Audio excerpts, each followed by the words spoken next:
We act on behalf of Samuel Karapetyan, a Christian political prisoner in Armenia.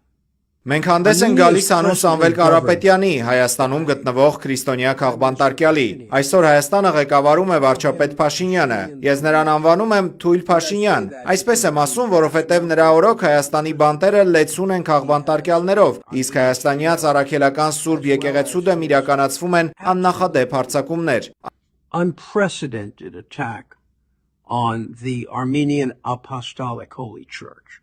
Այն ինչ այսօր կատարվում է Հայաստանում մենք դեռ չենք տեսել 21-րդ դարի ընթացքում։ Սա իրական վերադարձ է բոլշևիկյան վատթարագույն մեթոդներին։ Ցավալի է տեսնել, թե ինչպես է քրիստոնեության օրան համարվող երկիրը քրիստոնյա քաղբանտարկյալներ պահում։ The cradle of Christianity, holding Christian political prisoners.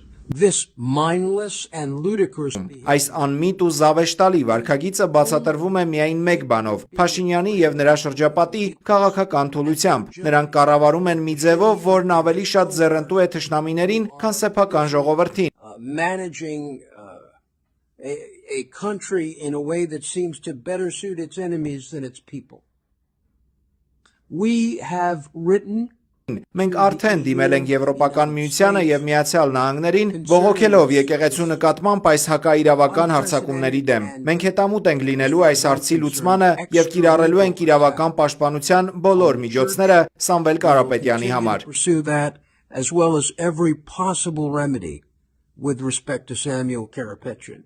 But make no mistake. Թույլ մի տվեք ձեզ մոլորեցնել։ Այն, ինչ տեսնում եք Հայաստանում, չունի իրավական որևէ հիմք։ Եկեղեցու առաջնորդի վեհափառ հայրապետի դեմ հարձակումները հակասում են թե եկեղեցական կանոններին, թե միջազգային իրավունքին եւ թե Հայաստանի սահմանադրությանը։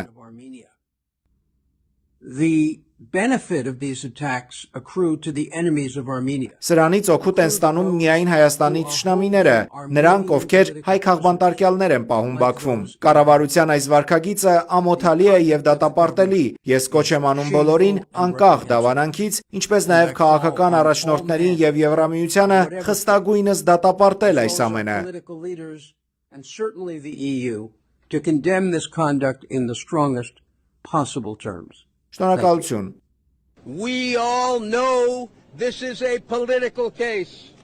We all know this is a stain. Մենք բոլորս գիտենք, սա զուտ քաղաքական գործ է եւ բիծ Հայաստանի պատմության վրա։ Մենք այսօր պատմության վկաներն ենք, թե ինչպես է թույլ կառավարությունը սեփական սխալներն ու ձախողումները քողարկելու համար հարձակվում եկեղեցու, Հիսուս Քրիստոսի եւ այս անմեղ մարդու վրա։ Attacks the church, attacks Jesus Christ and attacks this innocent man.